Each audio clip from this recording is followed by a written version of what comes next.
Hi friends, welcome back to Lady Lovestead Reads. My name is Jessica and the topic of today's video is a vlog style review of this book, Hershey's Best Loved Recipes. Welcome to the Lovestead. Hershey's Best Loved Recipes is a cookbook focusing only on desserts and sweet things, and it was published in the year 2000. There's no specific author, it just lists like the Hershey Corporation as the author to it.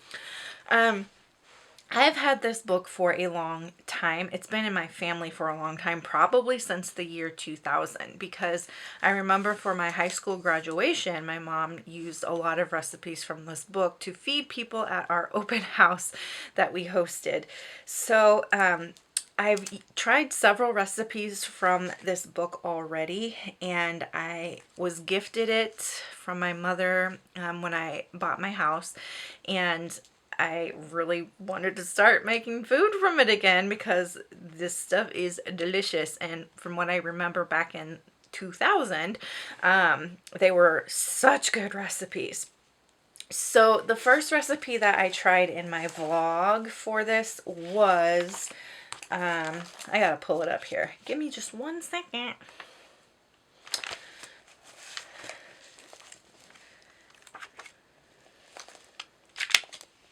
Haha, it was this. The Irish chocolate mint dessert. So my mother made this for my high school graduation open house, and it was phenomenal. Now when I did the... I just had flour spill out of the book onto my pants. That's beautiful. When I did the vlog portion of this video, I don't know if I got a good shot of me reading off the ingredients to this.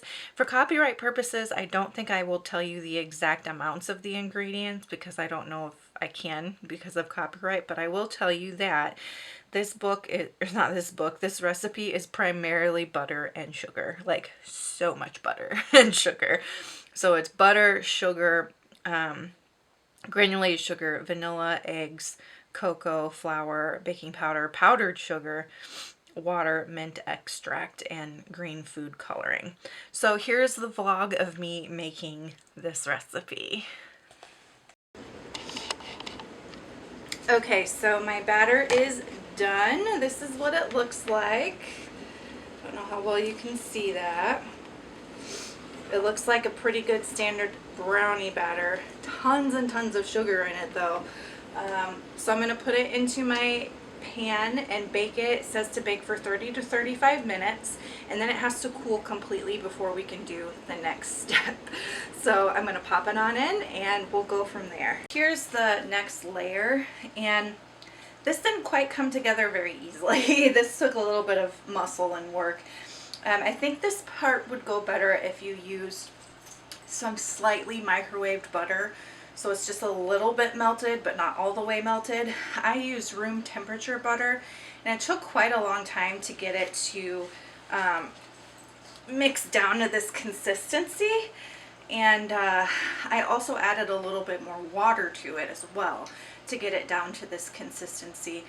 But next I'm going to go ahead and spread it on top of that brownie, and then we have to refrigerate it until it's cooled off and hardened a bit, and then we can do the next step. As I was spreading that frosting layer on top, it actually started to pull up the top layer of the brownie. So this isn't super pretty because I've got like brownie gunk now in the frosting on this layer, but it's done and it can go in the fridge for a while. Friends and confidants, we have made it to the last step in this recipe, which is this top chocolate glaze layer.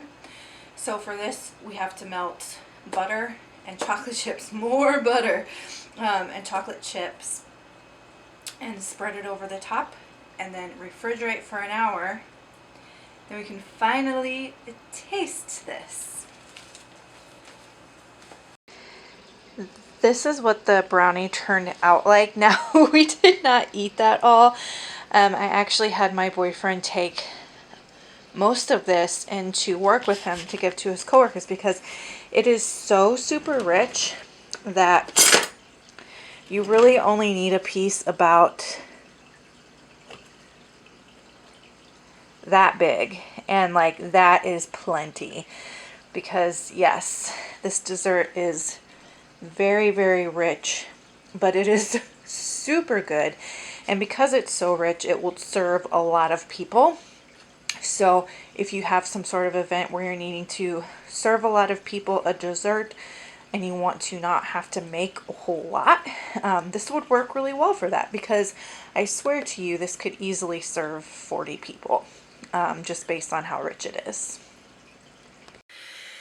Yeah, so that turned out exactly as I remembered it from my high school graduation. My boyfriend actually took the majority of these brownies to work with him because the recipe is so rich. You just need like a little bit and you're good. And so he took them to work with him, and they were a big hit at his workplace of work. And so yeah, if I had to give this recipe a star rating, it would be 10 out of 10. The next recipe that I did for the vlog was a biscotti cookie. Let me pull that one up. That's where all the flour's coming from. So there's still flour on the page here. But it was the chocolate almond biscotti. And so I don't remember if I read you the ingredients in my vlog portion, so let me just read them to you now. So this flour everywhere. This recipe has butter, sugar, eggs, almond extract, flour, cocoa, baking powder, salt, almonds, and that's it. So I skipped the glaze on this because I was feeling lazy, but here is my vlog part of making this recipe. So I'm going to go ahead and make this chocolate almond biscotti. And again, for copyright reasons, I won't read you the amounts of the ingredients, but I will read you the ingredients. So this requires butter, sugar, eggs, almond extract, flour, cocoa, baking powder, salt, and almonds. I am going to use my KitchenAid mixer for this because biscotti dough tends to be a bit thicker than normal cookies, and with EDS my hands can't really manage a really thick dough on their own. So KitchenAid mixer to the rescue. I'm going to go ahead and get started. Here's the dough. It is very thick, so I'm glad that I used my mixer for it.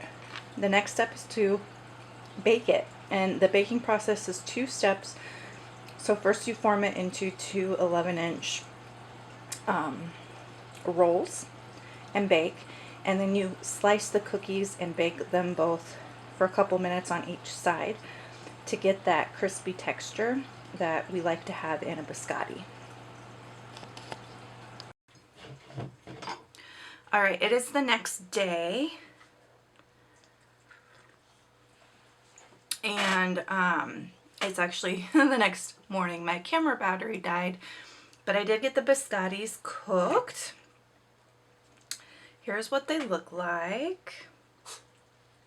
The key with a biscotti is the texture. So biscotti is a cookie that is meant for dipping, whether you're dipping it in coffee, tea, hot chocolate, milk. So the texture has to be firm and crunchy enough that when you dip it into your whatever your drink is, it doesn't fall apart, and it's got that nice texture that you get when you dip a crunchy cookie in milk, right? So the texture needs to be a little bit crunchy, a little bit firm. That's why the dough is a little thicker on these. And so it has to hold up in drinks. And usually these are eaten with warm drinks. So moment of truth, we'll see how it does. I'm going to go ahead and give it a dip.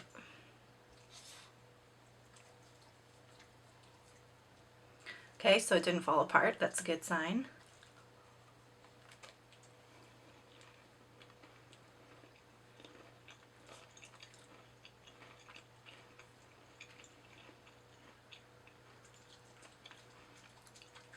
It's not bad.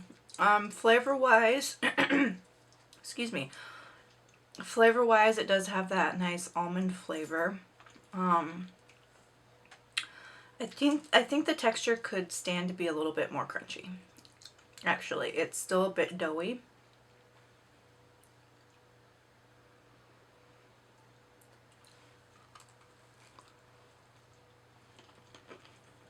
and beautiful when I eat, aren't I? Yeah. So, what I might do, if I make these again, is cut them a little thinner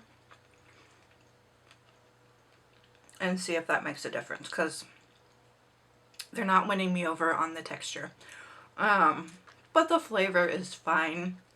As I said, though, with a biscotti, the texture is really the key. So, if I had to rate this cookie on a scale of 10, I would give it a 6. Yeah, so 6 out of 10, not bad for biscottis. Biscottis are hard. Like, it's hard to make a good biscotti. And so I'm not faulting this cookbook for that recipe, because they're just difficult cookies to get right in general. And I have made enough recipes from this book in the span of my lifetime to know that it's fantastic. Like, these recipes are fantastic. Now, none of this is gluten-free. None of this is keto friendly. None of this is low fat. Like, this is full fat, full flour, full sugar kinds of recipes. And so if you have some sort of dietary need, and you're wanting to use this cookbook, please just keep that in mind, that this is like, it does not hold back on fat, sugar, flour. And you may have to make adjustments depending on, what those dietary needs may be. I myself have no fear of fat, sugar, and flour, so I make these recipes exactly as they are on page, and I love them. I think this is one of the best cookbooks I have ever read and used, and I plan on keeping it forever. I give this cookbook 5 stars out of 5, because not only are the recipes delicious, but I have such a long history and happy, fond memories with this book, making recipes with my family. So 5 stars out of 5 for this particular cookbook. I hope you enjoyed my first cookbook vlog style review. I do plan on doing more of these in the future, so stay tuned. And until next time, make sure to continue to read good books, drink good coffee, take care of yourselves and each other. Bye!